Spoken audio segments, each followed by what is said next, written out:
Assalamualaikum warahmatullahi wabarakatuh. Selamat siang. Halo Sobat GBS. Selamat berjumpa kembali di GBS Talk yang merupakan ruang diskusi seru, inspirasi, dan penuh wawasan. Podcast ini dipersembahkan oleh SDIE, Gici Business School, kampus berkualitas dan memiliki 3 cabang di Depok, Bogor, dan Bekasi. Serta program pasca sarjana yang mencetak calon profesional dan pemimpin masa depan. Di GBS Talk kita akan membahas bisnis, kewirausahaan, serta berbagai macam topik menarik lainnya. Santai tapi tetap berbobot. Karena di sini suara kampus, suara inspirasi.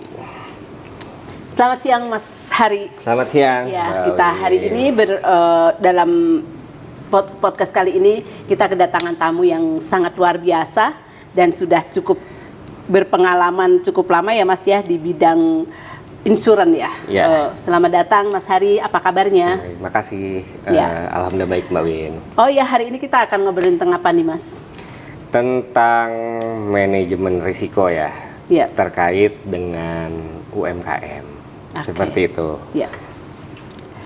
Oke Mas, sebagaimana kita ketahui ya bahwa UMKM itu termasuk salah satu penopang perekonomian di Indonesia ya, karena apalagi dalam kondisi saat ini tentu saja kita berharap ekonomi UMKM itu makin berkembang dengan baik sebagai salah satu tiang ekonomi untuk di Indonesia. Tentu kita pengen juga berkontribusi tentunya ya,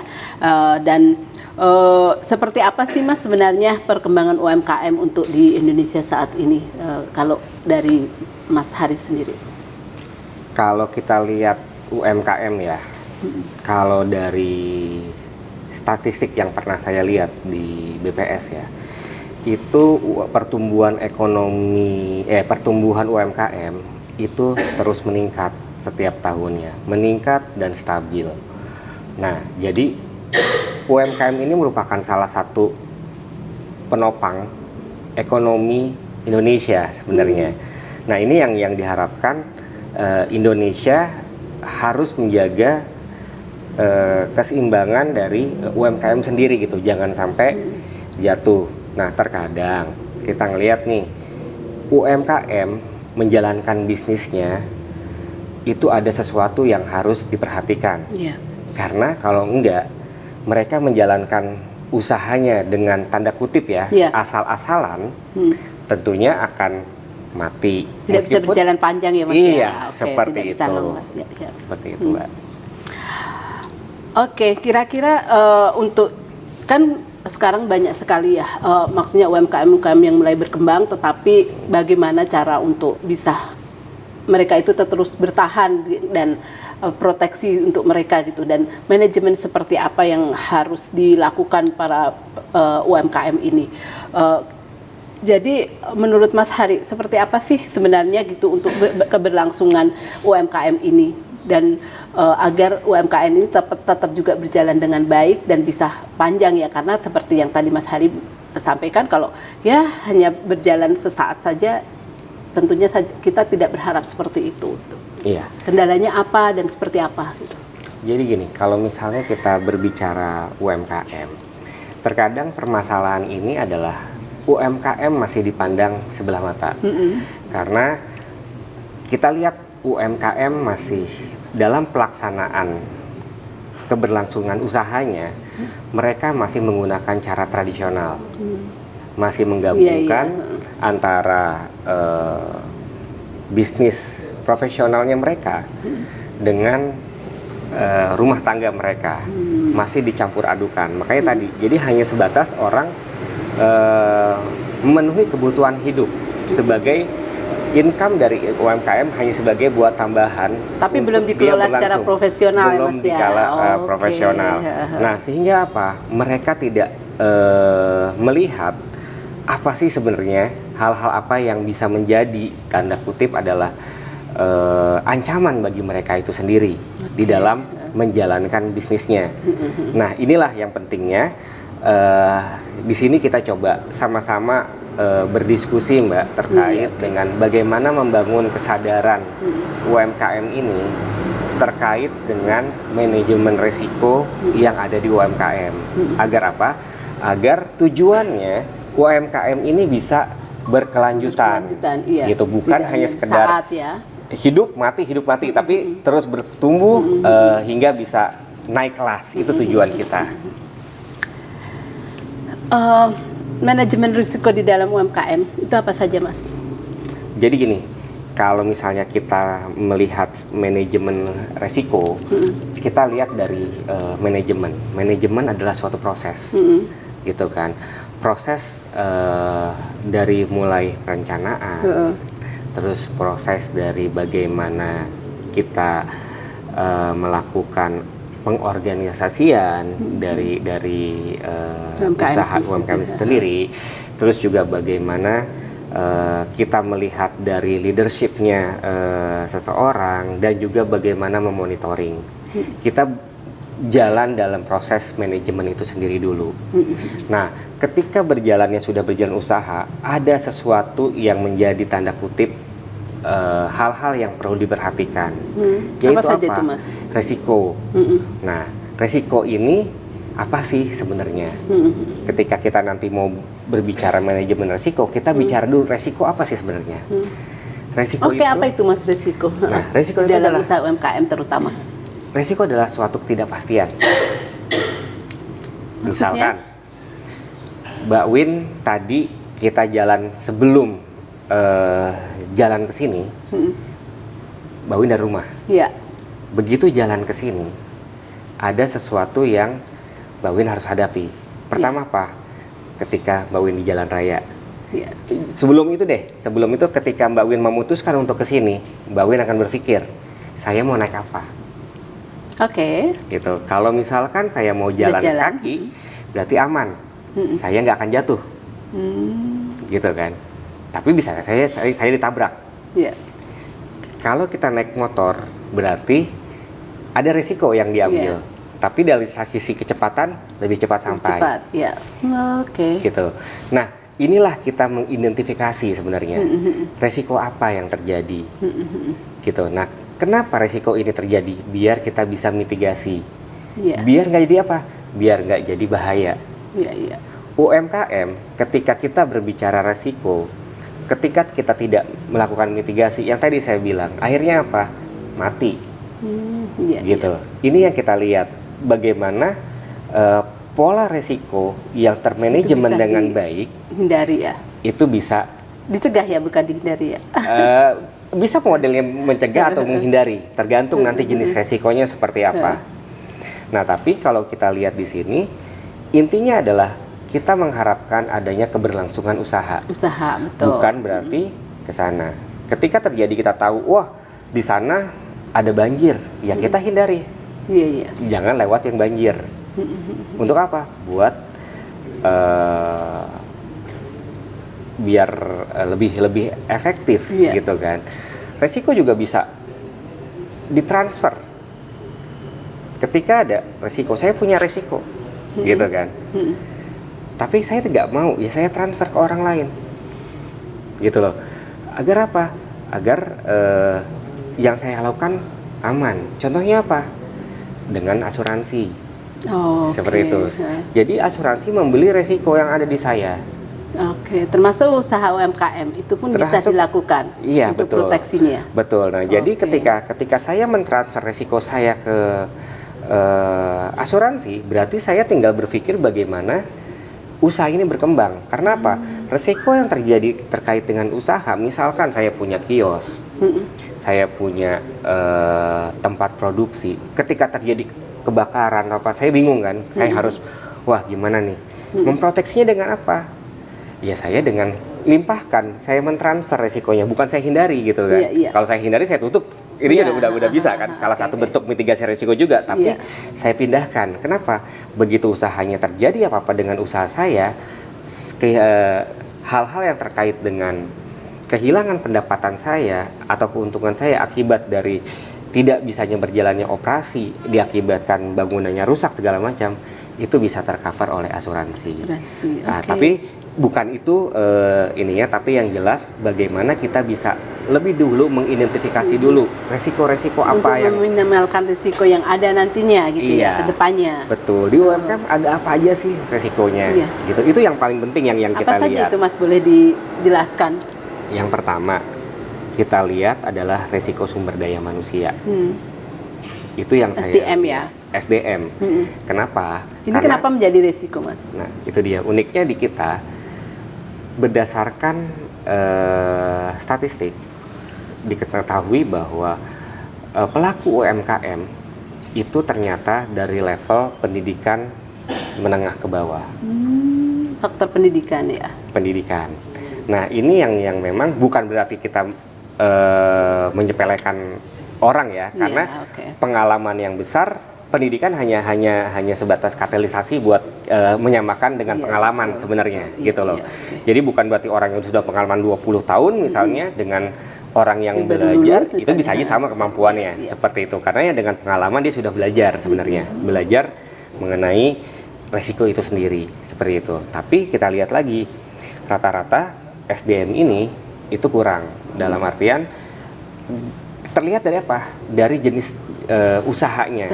Kadang usahanya ini orang lebih menggabungkan yang tadi kita diskusikan di awal bahwa ini jadi usaha rumahan. Usaha rumahan ya berarti bisnisnya adalah untuk menyambung hidup. Terkadang orang jadi nggak tahu nih, saya sebenarnya berusaha melakukan usaha ini untung atau rugi. Gitu. Sehingga apa? Karena tidak ada manajemen yang bagus. Sehingga apa? Mitigasinya tidak terjadi. Akhirnya begitu kehabisan modal habis. Usahanya nggak jalan. Itu namanya resiko SDM.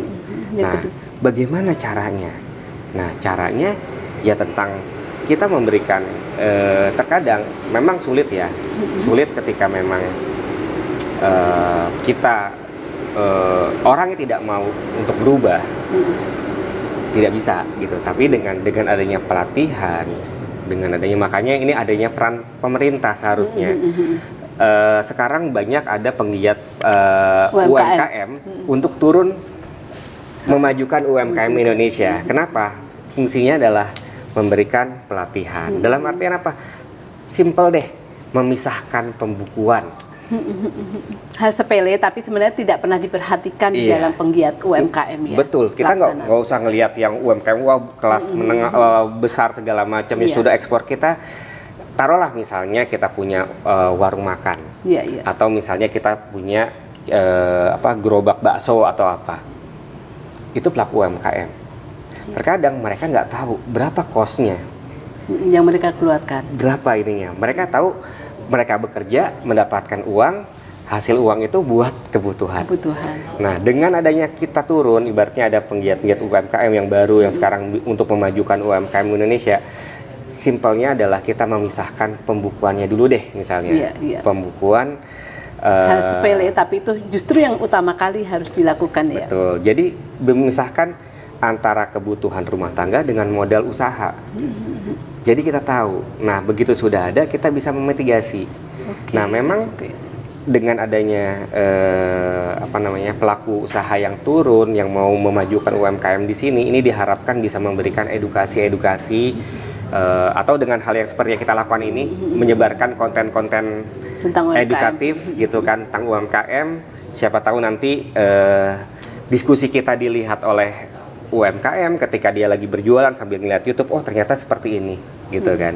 Nah ini yang membuka hal-hal yang simple, gitu kan, tapi bermakna gitu loh. Kita identifikasi dari diri kita sendiri, itu yang dari SDM, sumber daya manusia.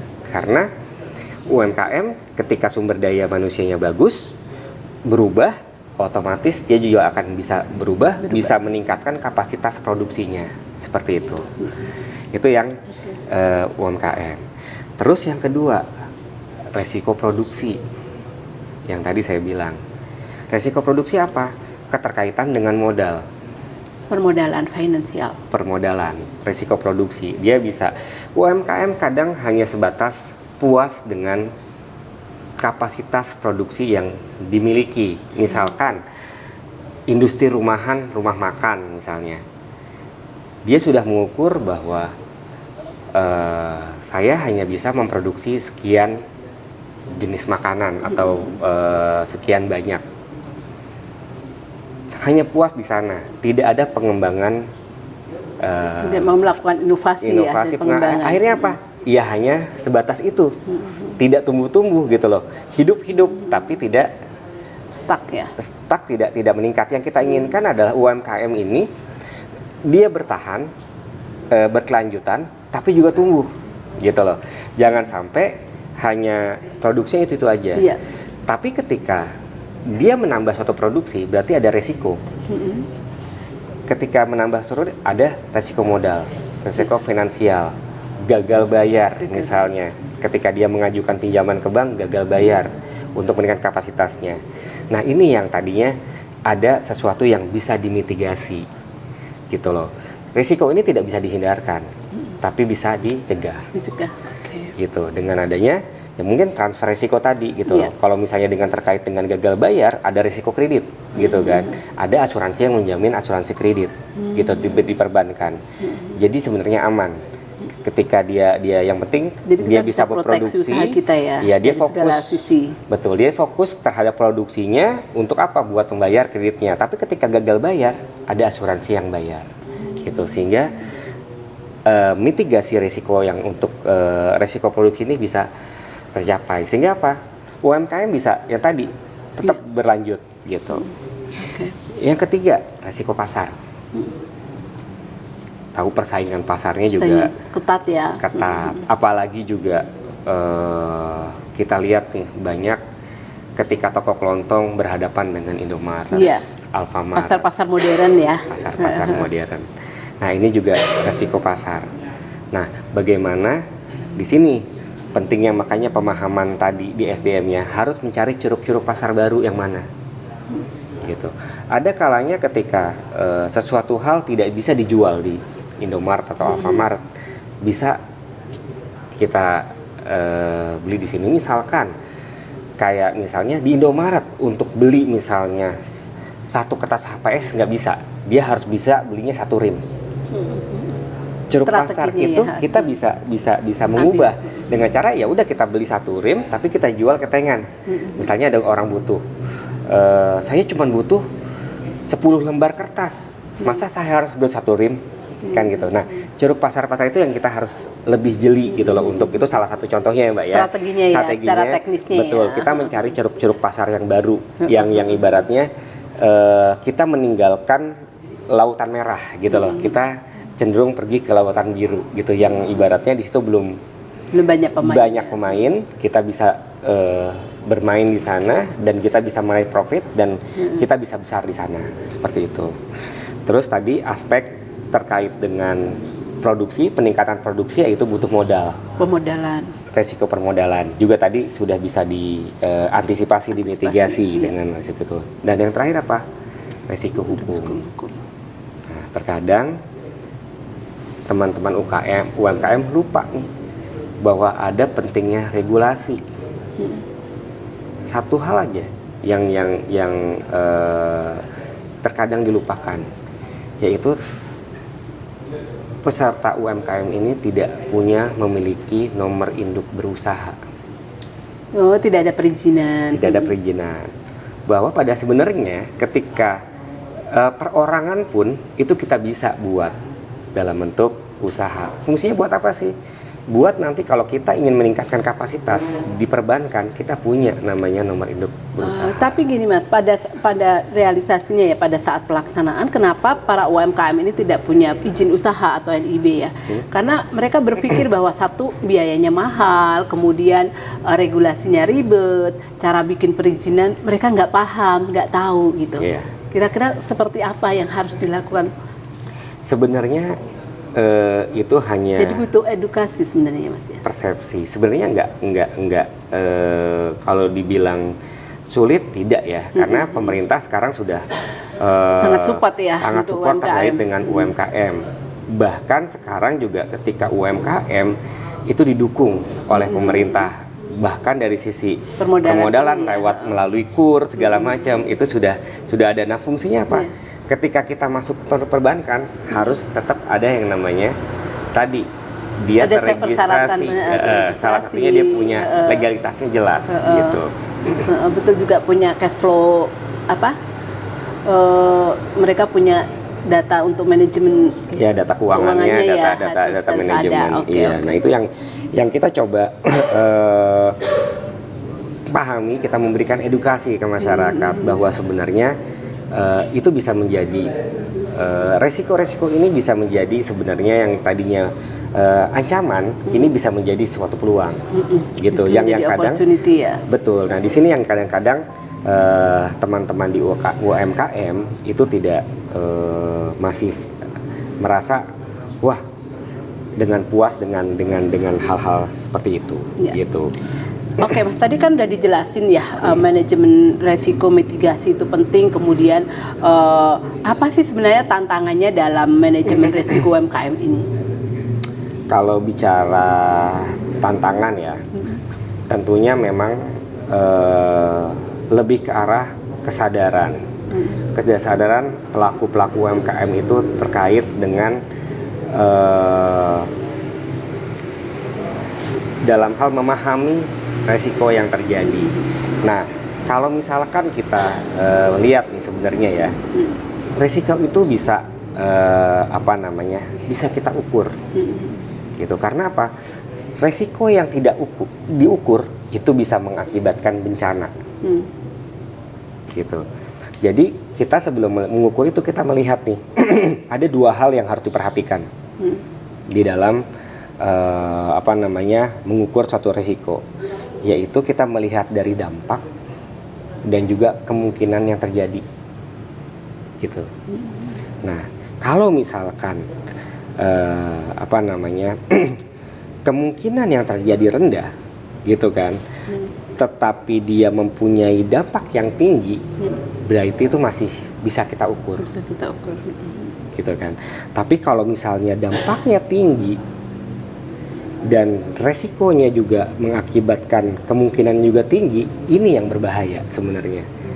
Yang harus kita ukur nih, bisa kita tahan nggak resikonya? Tentunya dengan mitigasi atau improvement yang ada. Tapi ketika tidak, kita lepaskan. Karena apa? Kalau kita tetap bertahan di situ, resikonya jauh lebih tinggi. Jadi bencana jadinya. Jadi masalah jadi ke depannya. Itu yang kita lihat. Jadi yang tadi saya bilang resiko tadi itu bisa diukur sebenarnya. Nah, tantangannya inilah para pelaku usaha ini tidak memperhatikan atau memperhitungkan resiko ini. Terkadang mereka hanya sebatas begitu saya punya usaha, yang penting jalan dulu gitu. Begitu tersandung dengan resiko mereka bingung, baru mereka berpikir. Ya betul, itu yang menjadi. Nah ini perlunya memang ya tadi ya pemahaman terkait dengan resiko itu sendiri. Betul. Nah salah satunya apa ya, dengan cara kita ini sekarang nih kita berdialog, berdiskusi, mudah-mudahan membuka pemikiran teman-teman yang melihat nanti diskusi kita, inspirasi gitu. Ya untuk bagaimana gitu. UMKM ini bisa berjalan berkelanjutan. Betul.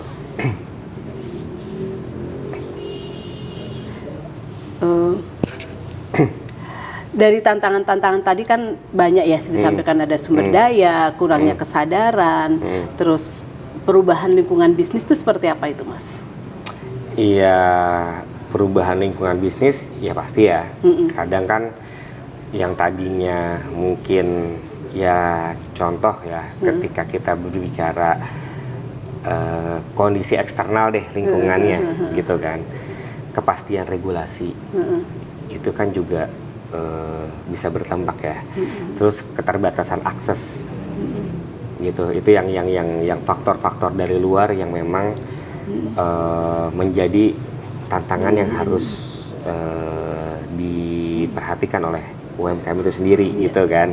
Terus juga dari faktor lingkungan bisnis, misalkan terjadi persaingan, lebih eratnya ke persaingan gitu kan. Kalau misalnya seperti kondisi saat ini ya Mas, perubahan itu sekarang ini sangat cepat sekali ya. Kemudian belum lagi isu-isu yang berkembang saat ini yang tentu saja akan mempengaruhi, dan sebenarnya dampak yang paling besar justru berawal dari yang kecil. Salah satunya pengusaha UMKM ini terhadap kebijakan-kebijakan pemerintah. Misalnya dengan adanya perubahan pemerintah baru saat ini, kemudian isu-isu yang berkembang Indonesia gelap, kemudian yang isu lagi yang berkembang begitu muncul banyak sekali problema-problema besar di dalam politik Indonesia gitu ya. Kemudian itu tentunya juga akan memberikan dampak secara ekonomi, terutama kepada para pengusaha kecil. Mungkin kalau pengusaha besar juga resikonya sih nggak begitu terasa ya. Tapi kami terutama dari para pelaku UMKM seperti ini, jadi perubahan lingkungan bisnis gitu ya. Kemudian ketidakpastian ekonomi tentunya ya saat ini tentu sangat besar resikonya seperti itu, dan sangat dirasakan oleh para pelaku ekonomi, terutama apalagi ini di bulan Ramadan ini ya. Itu beberapa kali saya juga jalan ke pasar, itu mereka juga bahwa saat ini tuh beda banget loh, harga-harga naik tetapi daya belinya masyarakat pun tidak sebesar di Ramadan sebelumnya. Bahkan even pada saat Covid pun justru masih lebih bertumbuh dibandingkan sekarang. Kira-kira seperti apa itu Mas di dalam? Apakah tantangannya di dalam? Bagaimana sih untuk salah satunya hal untuk menghadapi tantangan yang seperti ini dan UMKM ini tetap bisa hidup dan berkembang gitu? Karena kalau dari Ramadan ini banyak sekali muncul UMKM baru yang istilahnya musiman gitu, dan kita harapannya kan nggak seperti itu gitu. Iya, jadi hanya ikut-ikutan ya. Terkesan wah momen ya di Ramadan gitu. Kita jual es, semua jual es, sehingga apa? Harga jadi bersaing di harga, seperti itu kan. Nah, kalau misalkan terkait dengan ini sebenarnya kita harus membangun sikap optimismenya dulu kita.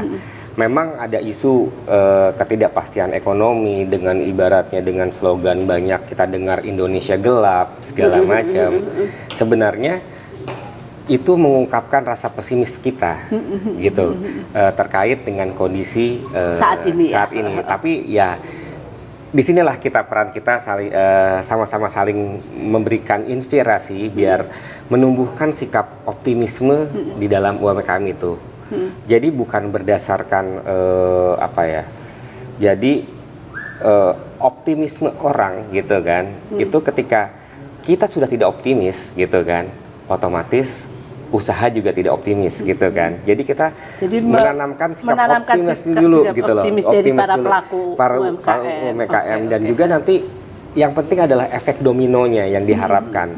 Kalau misalkan satu Mbak Win sebagai pelaku usaha, saya sebagai pelaku usaha UMKM, kita saling mensupport, saling memberikan semangat atau untuk pertumbuhan UMKM, saya yakin sesuatu inputan positif ditambah satu input positif, semuanya positif, itu menjadi suatu kekuatan yang besar, bahkan bisa menerangi yang namanya Indonesia gelap itu sendiri. Luar biasa ya Mas. Oke, satu pertanyaan lagi Mas mengenai manajemen risiko UMKM ini. Tentu saja kita berharapnya ya UMKM itu berkelanjutan sampai bisa membawa dampak yang positif, dan kemudian tidak hanya untuk mencukupi kita secara keluarga gitu, tapi juga kita bisa membawa dampak buat lingkungan sekitar kita, membuka peluang kerja dan lain sebagainya. Untuk meminimal resiko salah satunya dengan memberikan satu proteksi. Kira-kira kalau dari Mas Hari yang selama ini juga sudah lama berkecimpung di proteksi ya, lebih proteksi di insurans tentu saja, adakah proteksi atau insurans yang bisa dilakukan oleh para UMKM ini? Kalau untuk hal tersebut itu ada ya, misalnya ketika berbicara mengenai proteksi, kita juga berbicara dengan yang namanya risiko. Nah, risiko itu disebabkan oleh kebutuhan dulu. Sebenarnya kebutuhan dari UMKM itu sendiri apa? Risiko apa yang dibutuhkan oleh UMKM? Taruh misalkan, UMKM ini masih dalam skala kecil, dia masih bertumbuh untuk melangsungkan usahanya. Gitu kan, tapi terhadap usahanya dia juga beresiko. kita harus hitung dulu resikonya tadi antara kemungkinan dengan dampaknya seperti apa. Sudah butuhkah proteksi atau belum? Jangan sampai nanti ketika sudah kita berbicara proteksi, kalau orang asuransi pengennya semua berproteksi ya, karena mendapatkan keuntungan. Tapi betul. Kita lihat lagi lah kebutuhannya seperti apa, kebutuhan akan resiko itu seperti apa. Contoh, kalau misalnya serasa resiko itu misalnya dari suatu bangunan misalnya yang dipakai untuk UMKM berjualan misalnya, atau sebagai restoran, dirasa itu dia perlu untuk diasuransikan. Karena apa? Ketika dia diasuransikan, dampak dari kerusakan akibat sesuatu yang resiko yang terjadi itu mengakibatkan bisnisnya lebih besar kehilangannya, berarti itu bisa layak diasuransikan. Tetapi ketika memang dia masih bisa menghandle resikonya, misalnya terjadi, wah 1 hari saya tidak beroperasi, mendingan saya bisa tutup dengan seperti ini, berarti kan dia bisa mengasuransikan dirinya, atau bisa disebut dengan self insurance. Dia sebenarnya dia sudah mengalokasikan dananya kalau misalnya terjadi resiko terhadap dia. Nah, kalau misalnya resiko itu dibandingkan dengan keuntungannya lebih dominan, saya lebih mengamankan keuntungannya, ya boleh diambil resiko itu dipindahkan ke asuransi. Tapi kalau serasa dia bilang ini belum waktunya, belum tepat, karena misalnya dia harus membeli asuransi malah menjadi beban, mendingan tidak usah dulu. Dia kembangkan usahanya dulu sampai besar, baru ketika sudah besar, tapi dengan melakukan manajemen secara internalnya secara bagus ya. Dihitung dulu tadi, diukur dulu. Makanya ada pengukuran resikonya seperti apa. Apakah resiko ini bisa dihindari, ditransfer, atau dicegah, gitu ya. Itu yang menjadikan sebenarnya kita harus sama-sama membangun kesadaran. Sebenarnya bukan berarti di asuransinya, tapi kesadaran seseorang itu untuk bisa mengukur resiko dari resiko yang terjadi di UMKM itu sendiri. Seperti itu, Mbak Win. Oke, terima kasih banyak Mas Hari atas kehadirannya hari ini, dan perbincangan hari ini sangat menarik, dan kita akan sampai jumpa lagi di podcast-podcast berikutnya. Terima kasih, sampai jumpa lagi. Suara Kampus, inspirasi tanpa batas. Oke. Terima kasih atas waktunya. Terima kasih. Assalamualaikum. Assalamualaikum.